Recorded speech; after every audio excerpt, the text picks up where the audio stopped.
Olá! O programa Alego Entrevista de hoje vai falar sobre imposto de renda. O prazo para a entrega da declaração se encerrou no último dia 30 de junho. Na verdade, já havia sido esticado por causa da pandemia do coronavírus. E o Brasil quase atingiu a meta da Receita Federal, que eram de 32 milhões de declarações. Mais de 31 milhões de brasileiros enviaram suas declarações. Aqui em Goiás, essa meta foi superada. Mais de 1 milhão de goianos mandaram suas declarações. E para falar um pouco desse balanço aí das declarações do imposto de renda, a gente conversa agora com Rangel Francisco Pinto. Ele é o presidente do Conselho Regional de Contabilidade de Goiás. Obrigada, Rangel, por nos receber aí no seu escritório. Esses números já eram esperados, quase bateram aí, né? No caso de Goiás, bateu essa meta. Obrigada, viu, por nos receber. Eu que agradeço, Luciano. É sempre bom falar com a Assembleia, é sempre bom falar com vocês. Esse ano, um ano atípico, né, de pandemia. Então, a Receita Federal, pela primeira vez, ela prorrogou o prazo da entrega da declaração de imposto de renda. Acho que desde quando começou a declaração de forma digital, isso nunca ocorreu. Então, esse ano nós tivemos, ao invés de 2 meses, 4 meses para entregar a declaração. Os escritórios de contabilidade, no início, tiveram muita procura para fazer a declaração. Aí, quando veio a prorrogação, isso esfriou um pouco e acabou que no final, agora, do mês passado, mês de junho, ocorreu uma grande procura novamente.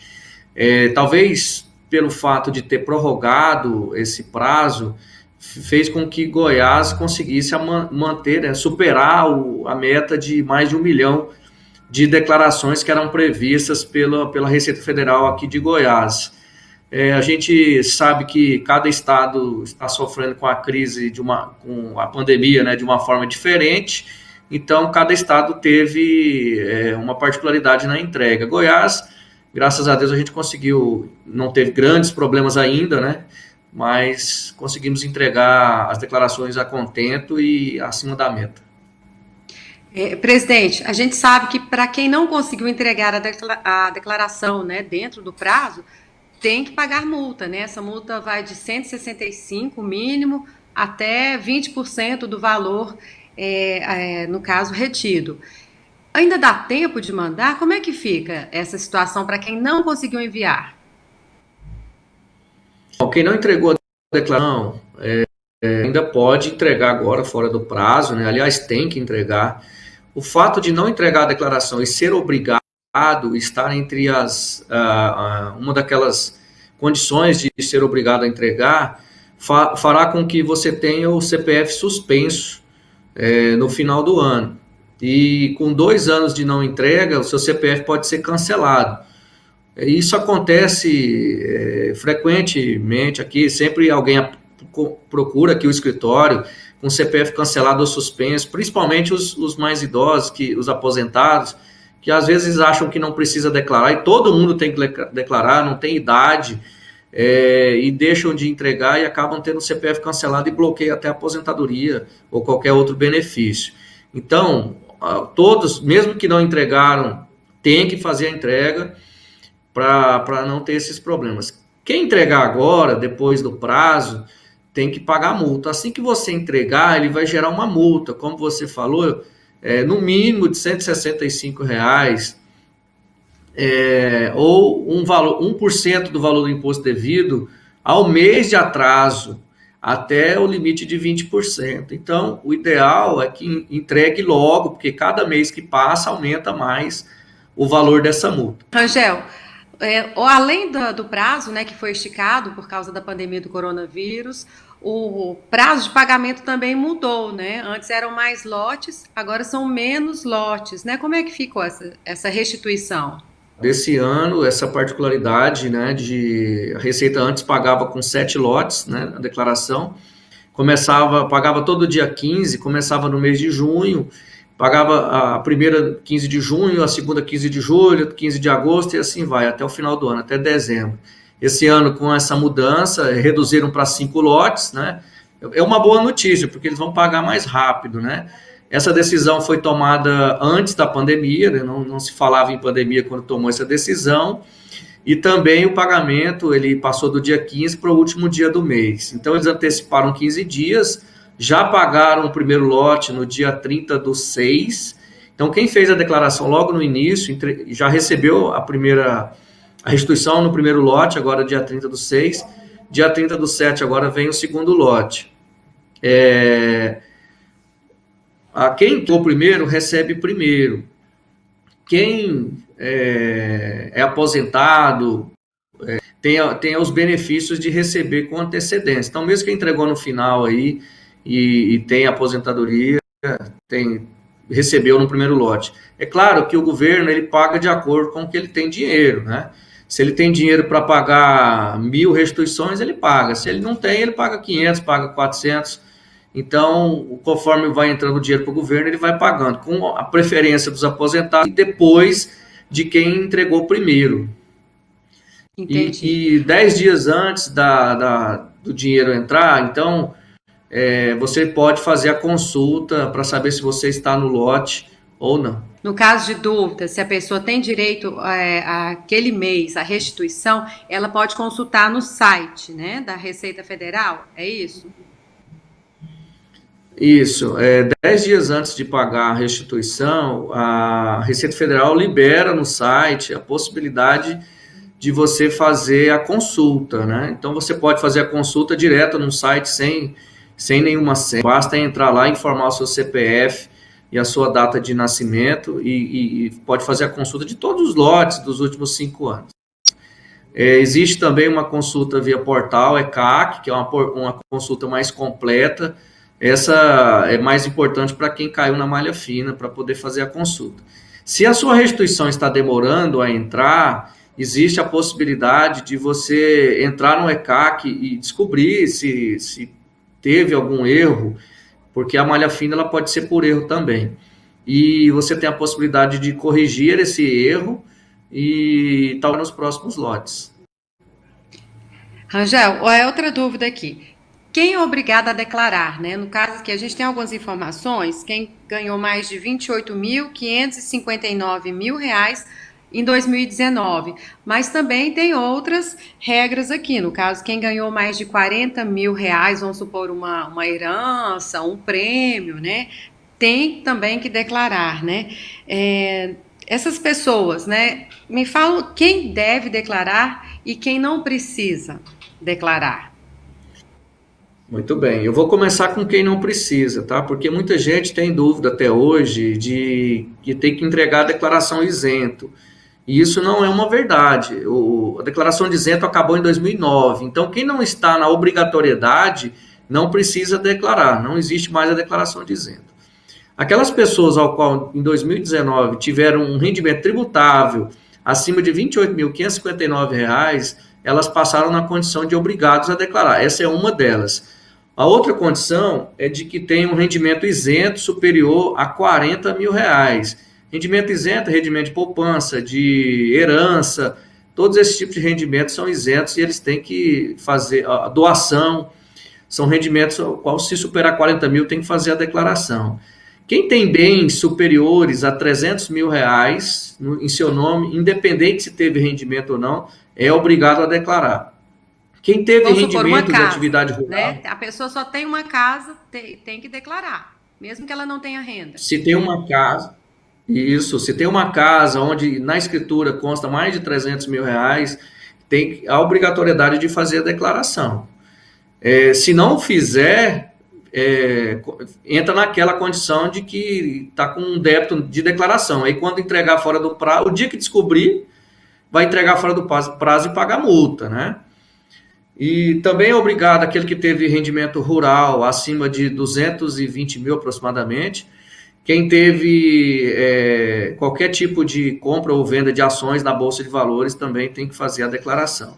Se você se enquadra nessas condições e não entregou a declaração, você está pendente com a Receita Federal. Aí entra naquela condição que eu falei, de suspender o CPF no ano seguinte, cancelar o CPF. Então, o ideal é fazer a consulta ou procurar um contador para que ele faça, para saber se você está nessa condição de não entregar, né, na omissão de entrega. Certo. E além do CPF cancelado, né, tem também a questão até de não conseguir passaporte, tem outras restrições também, né, interligadas ao imposto de renda. E isso, É, o cancelamento do CPF ou ele com pendência te bloqueia em tudo que você faz na sua vida, né? Bloqueia sua conta no banco, te bloqueia para conseguir passaporte, entre outras coisas, né? Então é quase que impossível sobreviver hoje com o CPF suspenso ou cancelado. tá, presidente, eu acho que a gente esclareceu aqui, no caso, mesmo quem é isento, né? O senhor explicou direitinho que tem que declarar a si mesmo. Não existe aquela declaração antiga de isento, né? Ela agora parece que se chama simples, né? Declaração simples. E mesmo assim ainda dá tempo, as pessoas podem procurar o site que conseguem fazer essa declaração? A declaração de isento ela não existe mais. Então, quem não se enquadrou na obrigatoriedade não precisa fazer nada, não precisa entregar. Agora, existe dois tipos de declarações, né? Para quem é obrigado. Só para quem é obrigado tem que entregar. Quem não é, não faz mais, não tem mais isento. Quem é obrigado, eu posso fazer a simplificada ou eu posso fazer a completa, né? Então, quem não tem despesa, não teve despesa no ano anterior, nenhuma, nem médica, nem com educação, o ideal é fazer na simplificada, que ele dá uma despesa, 20% do que você ganhou, ele considera como despesa, como se ele te desse uma despesa, né, a Receita Federal. Então, quem faz a simplificada não quer dizer que é isento, quer dizer que não teve despesa e teve um rendimento menor. Quem fez a declaração, é importante falar também que quem fez ela no prazo e precisa retificar, já pode fazer. O novo programa da Receita Federal saiu ontem, né? O programa que já está com a possibilidade de gerar multa e também com a possibilidade de fazer a retificação. Então, se você fez a declaração no final do prazo, só para entregar, para não pagar multa e tem que retificar, já pode fazer a retificação. E a simplificada e da completa, ela envolve também a questão da retificação, porque se você escolheu fazer a declaração na simplificada e agora quer retificar, você não muda mais de opção. Se você fez na simplificada, a retificadora tem que ser na simplificada. Se você fez na completa, a retificadora só na completa. Não era mais de uma modalidade para outra. Então, se você escolheu a modalidade errada na hora de mandar, agora não muda mais, vai continuar naquela modalidade que você escolheu. E a retificação ela pode ser feita várias vezes, até completar os 5 anos aí da declaração. Então, quem entregou a declaração só por entregar, para não perder o prazo, corre e entrega a retificadora, porque se você não fizer a retificadora e deixar ela errada, você vai cair na malha fina e vai incorrer no mesmo problema de quem não entregou. A Receita Federal vai te autuar, porque omitiu informações, e pode incorrer até também na suspensão do CPF futuramente.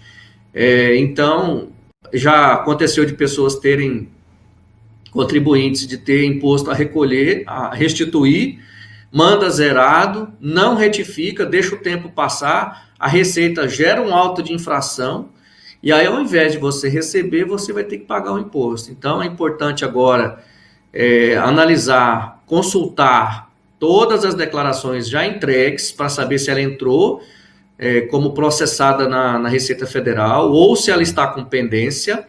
Se ela estiver com pendência, porque ela foi para a malha fina, ela pode ir para a malha fina por erro ou por falta de alguma informação, ou porque a Receita Federal quer ver algum documento, né? Porque isso acontece, a pessoa lança um valor alto de ética ou de educação, a Receita notifica para apresentamento.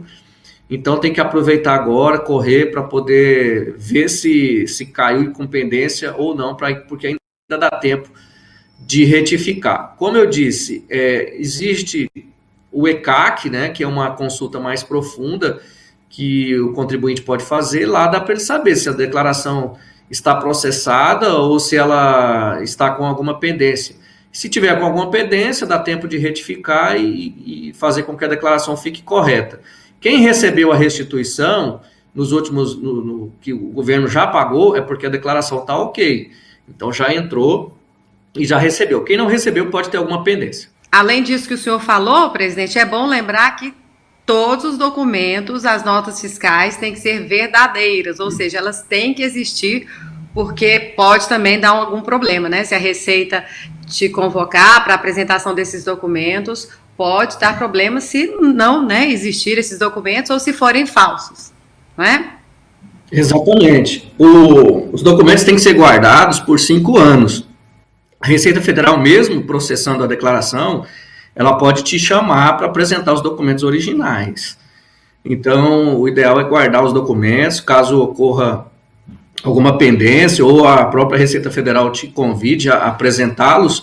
Já aconteceu de a pessoa ter recebido a restituição e com 4, 5 anos depois a Receita chamar para apresentação de documentos. Então, o ideal é guardar todos os documentos para apresentação futura. Tá certo, pelo menos 5 anos, pessoal, porque, né, pode ter esse problema. Bom, a gente conversou então aí com o presidente do Conselho Regional de Contabilidade de Goiás, Rangel Francisco Pinto, que nos esclareceu, né, falou um pouco desse balanço aí das declarações. Muito obrigada, viu, presidente? Eu que agradeço, em nome de todos os contadores do estado de Goiás. Os contadores estão preparados para orientar os contribuintes em relação à declaração de imposto de renda. É sempre bom falar com vocês aí na TV Alegre. Um grande abraço para você, Luciana, para todos os deputados, para o presidente, o amigo Lissauer. Fiquem todos com Deus.